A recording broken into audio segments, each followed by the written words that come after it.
Assalamualaikum warahmatullahi wabarakatuh. Pada kesempatan kali ini, Ibu akan menampilkan sebuah video pembelajaran yang sudah Ibu ambil dari channel LHTV tentang materi sholat Jumat.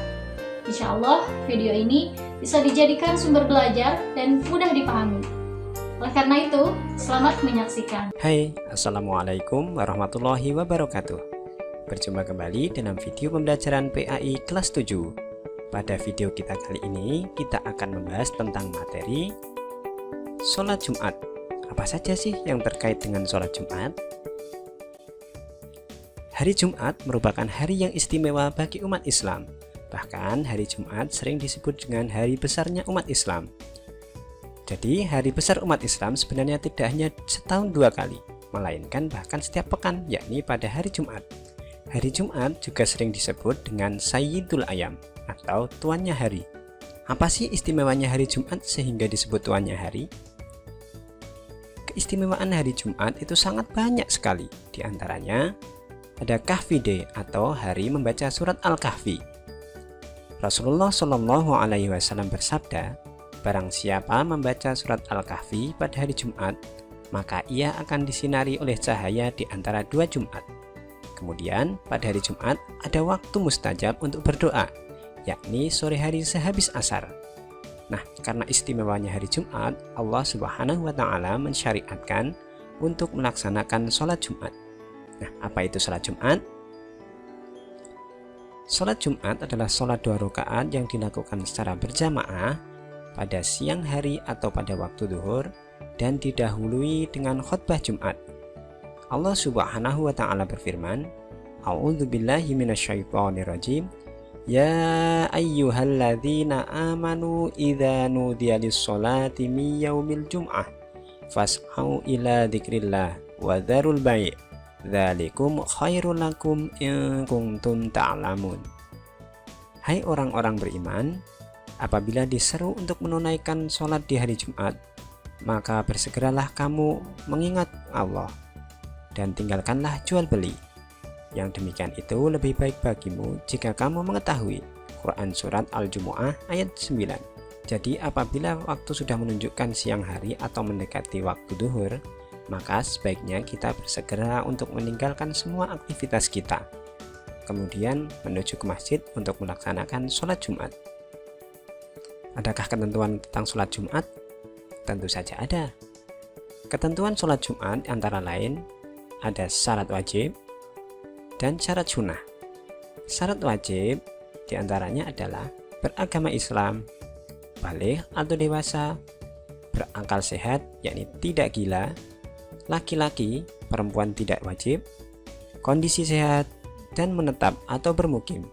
Nah, apabila kita telah memenuhi kriteria di atas, maka kita wajib mengikuti sholat Jumat.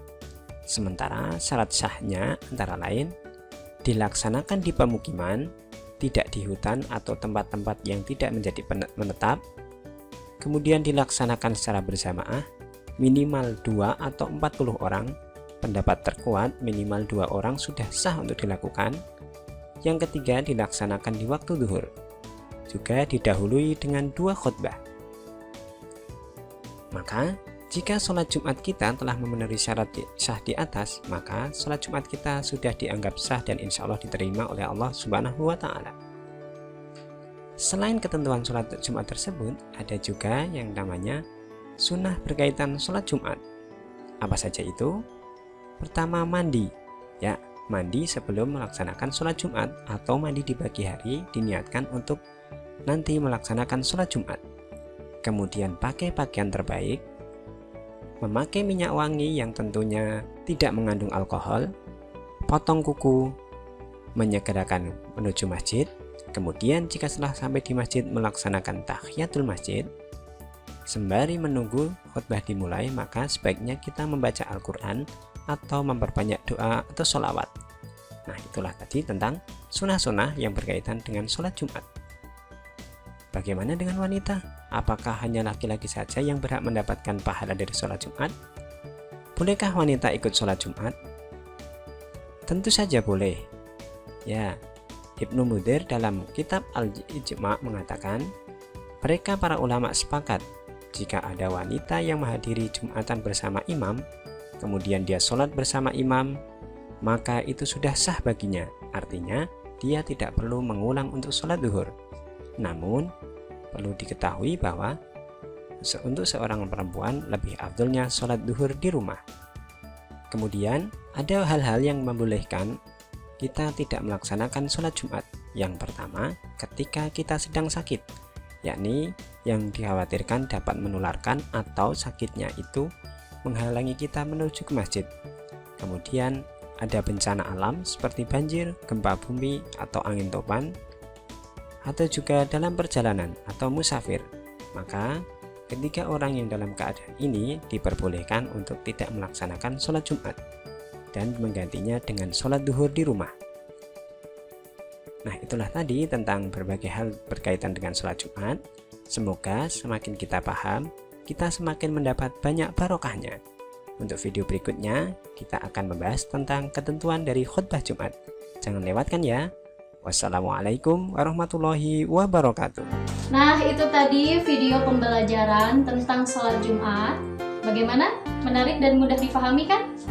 Selanjutnya, kalian bisa mengambil materi dari berbagai sumber, termasuk dari video ini.